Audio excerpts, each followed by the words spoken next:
joy. And let's start just with something to kind of enter us in. So here's a word of encouragement. The testimonies you have of God's faithfulness, your individual personal encounters with the living God, your encounters with his comfort, with his glory, with his provision, the joy that only the Lord can give. All these things, they're things that you carry. These are things that the world longs for, the world is hungry for. So my question today, what are you giving away? Of those things, of the testimonies that you carry, of the things that you hold dear, of the things that are part of the heart of God, what are you giving away today? So, okay, let's dive in. Another question. Are you one of those people who's really hard on yourself? Do you give others more grace and mercy than what you actually give to yourself? I could feel like, personally, I can feel like I don't measure up for numerous reasons. I can create that whole list. And what I found, what I've learned over the years is that when I start to do that, it's usually a danger zone. And it can be a place where the enemy and my own head would love to keep me because it will always disqualify me from the more of God. And that's really, really important. When we become overly hard on ourselves, it can disqualify us from the fullness of all God has for us. Now, what do I mean by this? Let's jump into Matthew 22, okay? So Matthew 22, here's Jesus, and he's having a conversation with the Sadducees. And basically, the Sadducees are one of the religious groups of the day. And they went and they asked Jesus a question. And Jesus basically answers them in such a way that shuts them down. Okay, that's basically the type of answer he gives. And as the Pharisees hear this, who are the religious rulers of the day, as they hear that and they see that Jesus's answer to the Sadducees had shut them down, they couldn't trap him, then what the Pharisees do is they basically call a board meeting, so to say, and they gather together and they're like, we need to come up with a plan, a way to trip Jesus up because he was that much of a threat to the religious system of the day. I want you to know something. Jesus is a threat to the religious system of our day, even today. This is still going on. So anyways, the Pharisees, they call their board meeting. Okay, they all gather together and their main item on the agenda is how do we trap Jesus? And so what happens is they come up with this question, and one of the religious scholars, feeling very wise with all his intellect and with all that they've decided, their education and their wealth of knowledge, he goes and in Matthew 22:36, he asks the Lord a very simple question. And the question is, teacher, which commandment of the law is the greatest? And so a number of things right off the bat. Number one, the man did not recognize Jesus as teacher. So this was really condescending. I mean, let's just put it in context here and what was going on in the culture. It was very, very condescending. And so he may have sounded sincere, but Jesus knew his heart. And that's really important for all of us to remember, is that Jesus knows his heart. And again, like many other intellectual questions that even we can ask, they can sound really good on the surface. But again, what's at the heart? What's at the core? What's at the root of the question? And so if we pick up in verse 37, we have Jesus's answer. And he says, love the Lord your God with every passion of your heart. This is out of the Passion Translation. So again, love the Lord your God with every passion of your heart, with all the energy of your being, and with every thought that is within you. This is the great and the supreme commandment. And the second is like it in importance.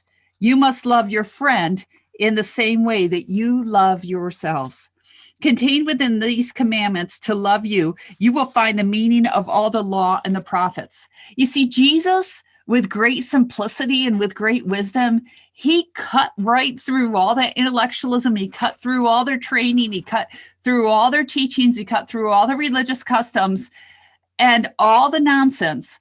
And he went and basically summarized the fullness of the gospel with that short answer. How cool is that? That's who our God is. We can make anything overly complicated. And yet the Lord had this wonderful habit as a teacher of making things incredibly simple. So again, in that short response to a question that was actually meant to trap him and to hold him captive, it was a trap that they'd sent for him, Jesus actually invites us into this extreme love of God. Not only the total love of God, but also how to love our neighbors. But in this, what I realized is he makes an assumption. What is that assumption? He makes an assumption that we already love ourselves. Remember, he said, you must love your neighbor, or as the Passion says, love your friend in the same way that you love yourself. Okay, so he's making an assumption that we understand, that we know who we are. And so this tells me right away that there is a connection between my ability to love myself and my ability to love my neighbor. And that's really important. And that's something you can say right now, just to remind yourself, there is an ability between my connection to love myself and the ability that I have to love my neighbor. For many of us, if we look at this honestly, it actually is a stumbling block. I mean, I know it is for me. Loving myself can be very difficult and challenging. You know, we all have failures. We all have flaws, right? Things that we don't like about ourselves. And some of these can feel like they're really large and looming and hold us back, while others are smaller, more in the background. But again, they're still there. So have you ever, I was thinking about this and I'm thinking, how many times have I asked the Lord to forgive me for something that I did wrong, a sin area of my life, and then I continue to beat myself up? How many are guilty of that? Okay. If that's you, you can just shout out right now, that's me, I can relate. So one of the things is, I think as we do this, the Lord's watching us, just shaking his head and saying, wow, don't you know? Doesn't he know? Doesn't she know? Doesn't my child know that I have forgiven them totally? Not only have I forgiven them, but I have moved that sin as far as the east is from the west. I don't have it logged in my journal. I'm not keeping a record. I don't have a list of who's naughty and nice. Okay, I'm not holding this against them because they came to me and they asked for my forgiveness. So they need to, my children, my sons and my daughters need to forgive themselves and let this go. Because as long as we hang on to it, we can never live the way that the Lord wants us to live. So don't you want to be free? Don't you want to soar on the wings of eagles? Because that's what we were created for. We were created to see and to move from a heavenly perspective. But when we don't love ourselves, when we don't understand the fullness of all God has for us, then we're not going to do that. And we also, of course, are not going to love our neighbor as ourselves. So it's interesting because we tend to think, well, I can't love myself. That would be prideful or boastful. But honestly, the type of love that the Lord's talking about right here in this, it's not a love for ourselves that's blind, and it's not boastful either. It's the kind of love that acknowledges that we do fall short. Why? Well, because we're not perfect, okay? We are fully not perfect. It's the kind of love that learns to forgive ourselves. Why? Because Jesus died on the cross and the price has already been paid.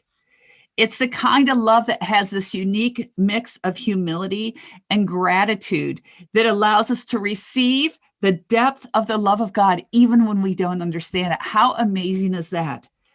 So God loves us so deeply, and that alone is reason to learn to love ourselves, to make some changes, to realize that you are wonderful and you are unique and you are created as God wanted you to be created. And you know what?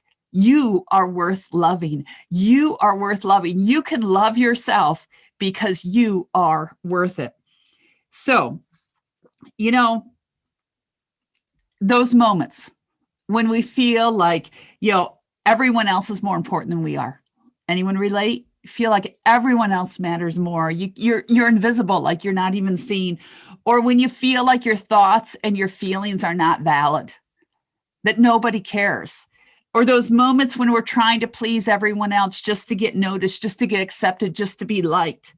That list can go on and on and on. But what we need to recognize immediately in those moments is that those thoughts, those feelings, that rejection that's trying to come in, it's not from the heart of God. It's a radical thought that we need to grab hold of, is that he has so much more. So what I want you to hear is you have permission to love yourself. You have full permission to love yourself. In fact, as we grow in the Lord, we should learn to love ourselves more. And as we learn to love ourselves more, we learn to love him more, and we learn to love our neighbors more. And as we do all that, we actually come into alignment with who God has created us to be. There is an invitation today to love yourself. It is time to start loving yourself. You know, here we are in the holiday season, it's Christmas time. And what is one of the best gifts you could give yourself? Let yourself off the hook. Just as the Lord has forgiven you for all those shortcomings, for all those mistakes that you've made, forgive yourself. For the things that you don't like about yourself, it's time to let go. It's time to let go and to thank the Lord for all he has done, because he loves you more than you could ever know. And it's from that we go back, love the Lord your God with every passion of your heart, with all the energy of your being. Just say all, with all the energy of your being, and with every thought. Just say every thought, and with every thought that is within you.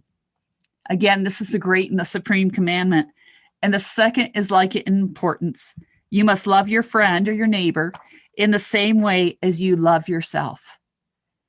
So, sons and daughters of the Most High God, it's time to learn to love ourselves so that we can truly represent the Lord to the world around us, because then we're going to learn to truly love our neighbors. Be so blessed. Have a great day. Thank you again for joining me. Be sure to check back and join us again next time. Be so blessed.